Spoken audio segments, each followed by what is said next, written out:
how to get a free Cash App card. So this is going to be the updated method. All you need to do is to load up Cash App, then click on the bank icon at the bottom and then scroll down.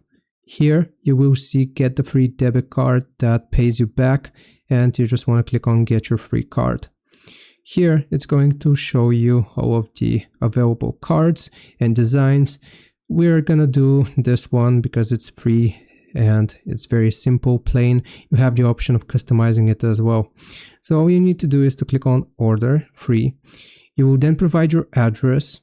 It might ask you for some further information and to verify your identity, so a social security number. But if you have already verified your identity, then you will receive that card on the address which you have provided, and then you can use it everywhere and it's going to take money from your balance. And it is as simple as that. I hope this helps. Leave a like and sub. I'll see you next time.